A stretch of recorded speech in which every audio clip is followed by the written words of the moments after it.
Dona Ivone do Amaral Pereira, analisando o processo da obsessão no livro Devassando o Invisível, ela classifica o processo obsessivo em 2 tipos. Um tipo de obsessão que Dona Ivone trata na obra chama-se obsessão odiosa. E existe um outro tipo de obsessão que, evidentemente, o nome tem que ser outro, né? Então, obsessão não odiosa. Então, eu tenho obsessão odiosa e tenho a obsessão...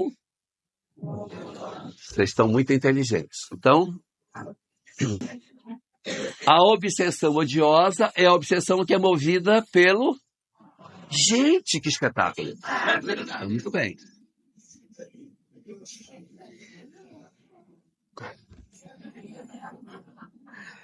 Como se subdivide a obsessão odiosa? A obsessão odiosa, ela se subdivide em 3 causas diferentes.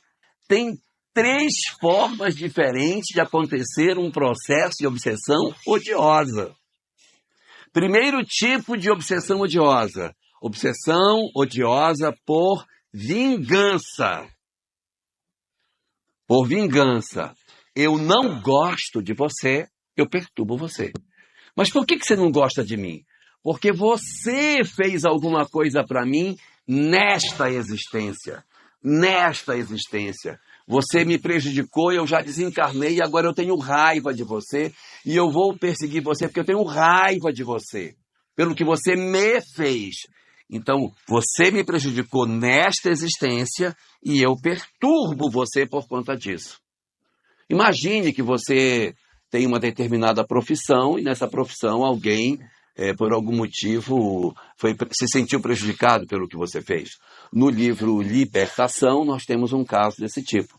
O juiz dá um veredito ruim para uma determinada pessoa, ele se sente prejudicado, a vida dele fica muito mexida por conta dessa decisão que o juiz toma e ele passa a perseguir o juiz. Ele desencarna e passa a perseguir o juiz. Veja, foi na mesma existência. O cara praticou algo com alguém, essa pessoa desencarnou e ele passa a perturbar. Vamos colocar uma situação mais prática. Outro foi lá e matou a pessoa. Pá, matei. Morto bicho, morto veneno. Pá, matei, pronto, acabou. Não, a pessoa que foi assassinada, ela pode, não é obrigatório, né? Porque Jesus também foi assassinado, né? Mas não se tornou obsessor de ninguém, Gandhi também, muitos outros. Mas este foi assassinado e se volta contra os seus assassinos. E aí, nesse momento, você pode experimentar um processo de perseguição daquele que foi assassinado por alguém. Então pode ser dessa existência, pode ser dessa existência, mas pode ser muito, muito, muito mais frequentemente de uma existência anterior. De uma existência anterior. A gente não está muito, lembrado daquilo que a gente fez e a gente, de repente, escorregou. A gente fez algo com alguém que infelicitou essa pessoa e este indivíduo, ou então, agora, na atual existência, ele nos procura psiquicamente e nos perturba. Nos faz adoecer, nos produz irritação, adoecimentos físicos, adoecimentos psicológicos, perturba o nosso sonho, não deixa o sono ter qualidade, fomenta desarmonias dentro do lar, promove irritações desnecessárias. No livro Sol de Esperança, no capítulo 35, Joana de Ângeles trata dos conflitos do lar. E aí ela enumera lá um monte de situações que fazem o casamento estar ruim. Até aconselho depois vocês darem uma lida para ver se bate a cartela de bingo ou não no que tem lá. Cereiro de Bênçãos, capítulo 34, Sol de Esperança, capítulo 35. Então lá tem uma sequência. Aí tem várias coisas, né? Silêncio injustificável quando os cônjuges estão juntos. Eles estão juntos, são 2 calados. Que é um problema. Desinteresse pelo problema do outro. A pessoa vem, bem, estou com um problema aqui, tem um negócio aqui. Não é nada, tá ótima. Isso também é problema. Então são problemas que a gente possui, que são sinais de problema no lar. E tem um lá que ele cita, que é assim, desconforto injustificável quando se aproxima do lar. O cara saiu do trabalho, ele estava bem. Quando ele estaciona o carro na garagem, ai meu Deus! Então, presumivelmente, alguma entidade que vincula a sua presença àquela família pode estar promovendo essa sensação de mal-estar. Entra em casa, nossa, ai, vai começar tudo de novo. Né? Então você já vive uma ambiência de uma psicosfera pesada, isso pode ser promovido por uma entidade com essas características. Então a obsessão odiosa por vingança, ela vai se promover ou porque há uma causa do passado ou há uma causa do presente, que vai fazer com que a pessoa seja atingida por um processo obsessivo odioso.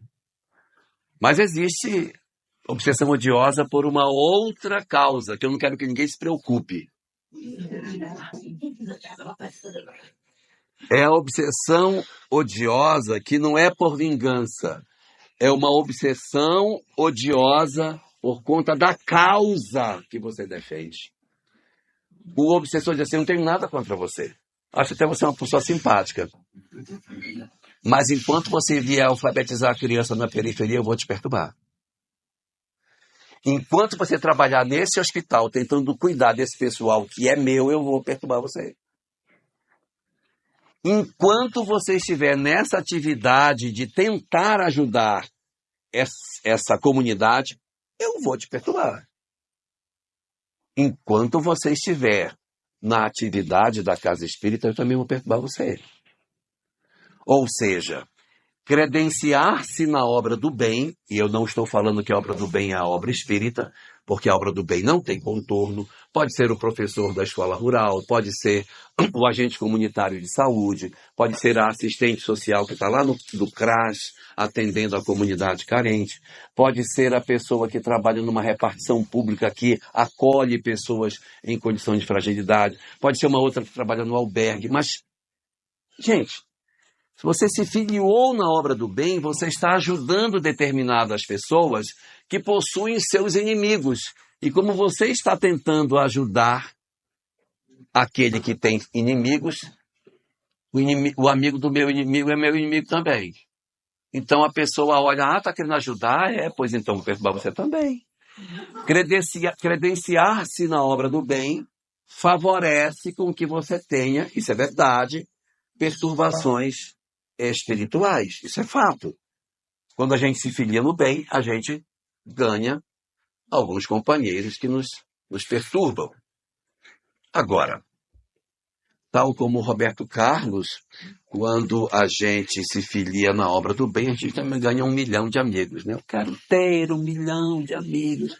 Porque na medida em que você ingressa no bem, eu ganho uns perturbadores, mas o que eu ganho de gente para ajudar é um negócio descomunal, porque a intensidade do socorro que nós recebemos quando nós nos predispomos a fazer algo para alguém é uma coisa que não existe palavras para definir. As emoções,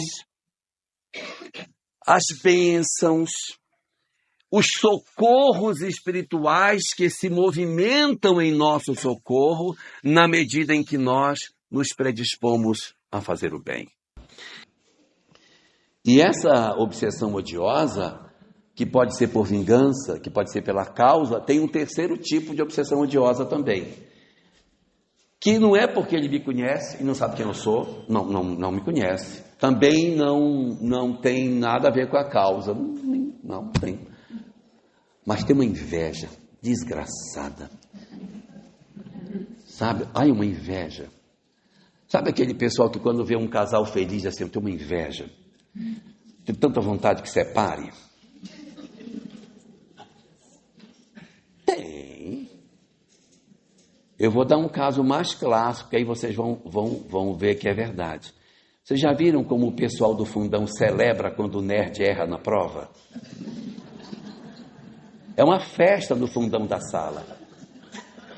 Por que que eles celebram quando o outro erra? Eles estão querendo que ele se dê mal, por quê? Por que que ele quer que ele se dê mal? Porque eles não gostam dele? Eles nem sabem quem é o outro. Mas é porque me alivia. Se o outro lá na frente tirou 10, miserável, tirei 2, tirou 10, desgraçado.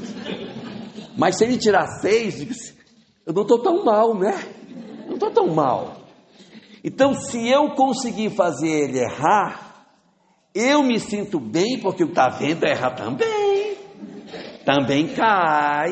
Então, eu quero que caia, porque me agrada saber que ele não é assim tão como ele pensa que ele é. Então, existe a chamada obsessão odiosa por inveja de determinadas entidades que querem que as coisas deem errado, para que alivie a consciência dele de que ele não é tão torto como ele poderia pensar que ele é. Livro Libertação é que tem também a demonstração desse processo de perturbação espiritual.